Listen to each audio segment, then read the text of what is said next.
Ever had one of those moments where you knew what you were doing was wrong, but you did it anyway? You tell yourself, just this once, or I can justify this, but deep down you feel it, that creeping guilt, that inner conflict, that weight.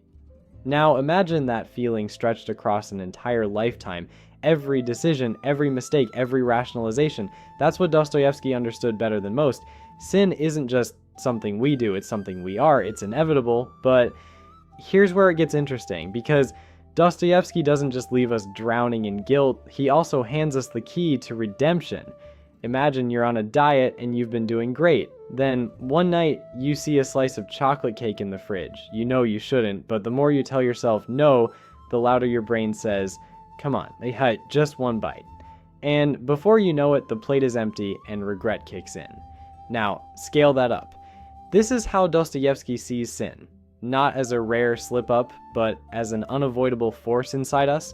You can make all the rules, all the systems, all the resolutions, but at some point, you'll break them, and that's exactly what happens in Crime and Punishment. Raskolnikov believes he's above morality. He convinces himself that killing an old pawnbroker isn't a crime. It's a service to society. But the second he does it, his mind fractures, the guilt consumes him, not because someone caught him, but because he knows deep down he's done something that can't be undone. Dostoevsky's message? You can rationalize sin all you want, but you can't escape the weight of it. But Dostoevsky doesn't stop at individual guilt. In The Brothers Karamazov, he takes it even further. There's a moment where Father Zosima, a wise, almost saint-like character, says something radical. Each of us is responsible for everyone else's sins. Wait. What? Why should I be responsible for someone else's mistakes? But think about it. We don't live in isolated bubbles. Every choice we make affects someone, directly or indirectly. Let's say you're in a bad mood and you snap at a friend. Now they're irritated and they go home and take it out on someone else. That person then carries that frustration into their day and it ripples outward. Sin isn't just individual, it's contagious. Dostoevsky believed that we're all connected in this invisible web of moral responsibility. We inherit the sins of those before us, and we pass them down unless we break the cycle. But how do you break it? Here's where Dostoevsky pulls the rug out from under a lot of thinkers in his time. Many believe that if you just fixed society, ended poverty, created better laws, people would naturally become good. Sounds logical, right? Dostoevsky? He laughed at that idea. Look at Notes from Underground. The narrator outright mocks the idea that humans always act in their best interest. Even if you gave people the perfect conditions, wealth, comfort, stability, someone would still find a way to burn it all down. Why? Because humans aren't just rational beings. We're emotional, chaotic, and often self-destructive.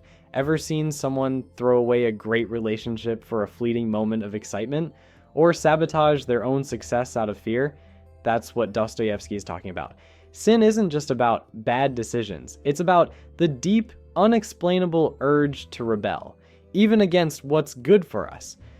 So now, if the story ended here, it would be crushing. If sin is inevitable and rationality can't save us, then what's the point? But Dostoevsky never stops in despair. His real answer, redemption. And not through logic, not through philosophy, but through suffering, love, and faith. Look back at Crime and Punishment. Raskolnikov isn't saved by outsmarting his guilt. He's saved when he humbles himself, confesses, and accepts his suffering. Sonia, a character who has suffered more than anyone, shows him grace, and through that grace he finds a path forward. Dostoevsky's idea is simple yet profound. Sin is inevitable, but so is redemption, if we're willing to face our own darkness.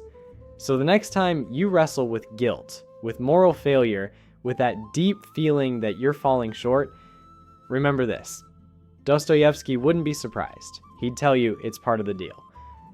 The real question isn't whether you'll fall, you will.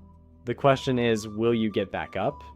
Because in Dostoevsky's world, that's where the real story begins.